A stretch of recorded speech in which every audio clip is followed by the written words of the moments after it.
Hi everybody, this is Dimitri, and today's video is going to be about those horrible people who disagree with you, who you don't like. Okay? So, and how to kind of be at peace, right? I mean, a bunch of these videos lately I've been talking about just seeing the extent to which people are not at peace about people who disagree with them. Especially politically, but also these are also facilitation tip videos, right? And this is about your facilitation too. How do you facilitate somebody who disagrees with you on some fundamental things? So, okay, I was just looking at an article in The Guardian, and it said 53% of white women voted for Trump. What is wrong with them? That was literally the title, right? And that really made me think about people who disagree with us. We tend to think there's just something wrong with them. And there's a huge cost to thinking that.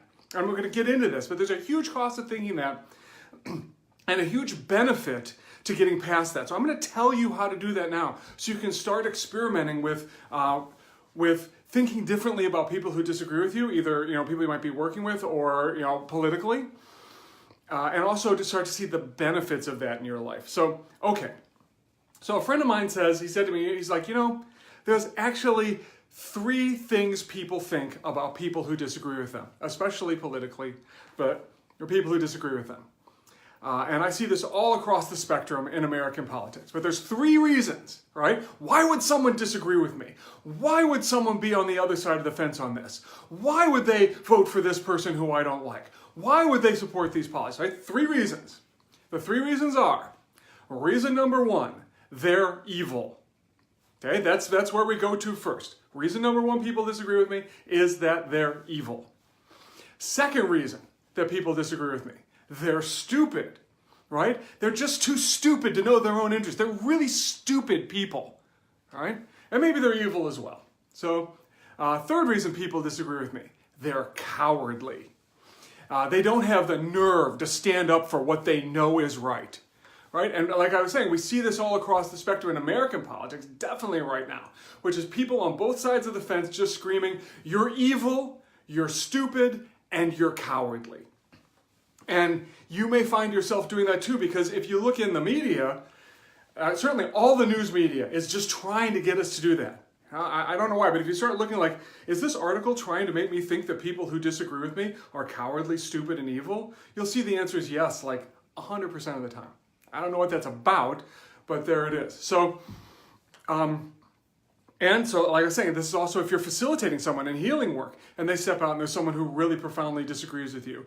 Thinking of them as stupid and cowardly and evil is not going to work. It's incredibly not going to work in terms of bringing them healing. So I would think that the first step I'd like to recommend to you is notice, are you doing this? Right? Are you screaming you're stupid, cowardly, and evil at people who disagree with you? And when you do that, how well is it working? Is it persuading them to see things from your point of view? I'm going to put to you the answer. The answer is no, it isn't. In fact, it's making them dig in more fully into their point of view. And this is where we go to Stephen Covey, author of 7 Habits of Highly Effective People. One of the habits is seek first to understand and then be understood. But if you're going to understand people who disagree with you, you have to take off the table that they disagree because they're stupid or cowardly or evil. And you actually have to put on the table, maybe there's a reason that they disagree with me. I'll give you an example. I was talking to a friend of mine, I'm more of kind of a lefty myself, a friend of mine who's really on the right. And he says to me, I love Sarah Palin. I'm like, really? Okay, that's not a point of view I hear that often. You stupid, evil coward. No, I didn't say that. Like, well, why? Tell me, what is it about this person?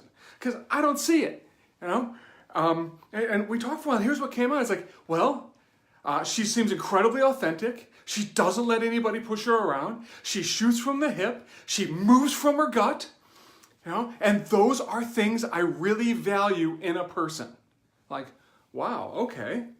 Now that I've taken that you're stupid and evil and cowardly off the table and actually gotten into your point of view, I can see why you would think that.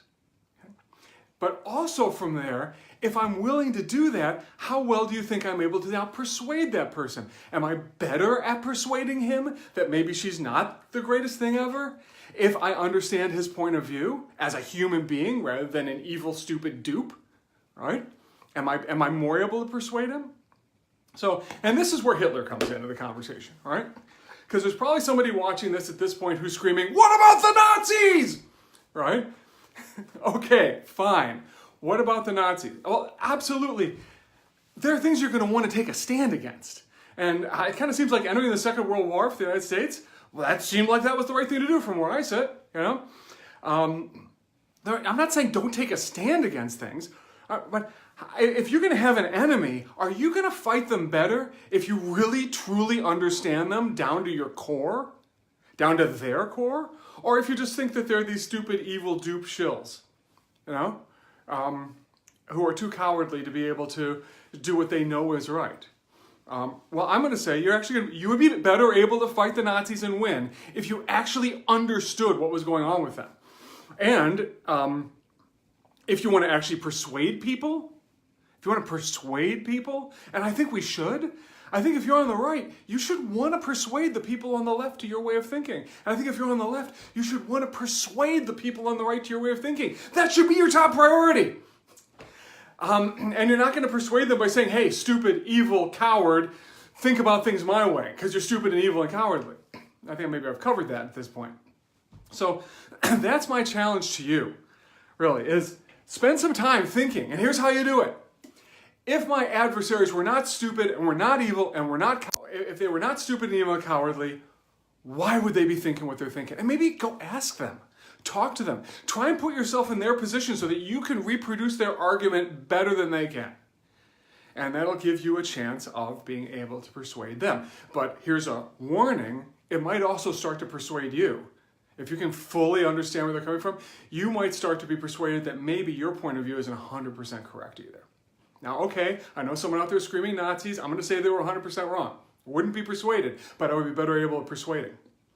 But for most people, like my friends on the right, the more I understand them, sometimes I start to see, oh, everything they say isn't crazy. You know, wow, there's some really good thoughts there. Maybe we could work together. This is Dimitri. That's all I've got for today. Stop seeing people as stupid, evil, and cowardly. Start understanding where they're coming from. Seek first to understand, and then to be understood. Feel free to share this if you think that you know some people who might get value from it. Leave me some comments if you want, and I will talk to you soon.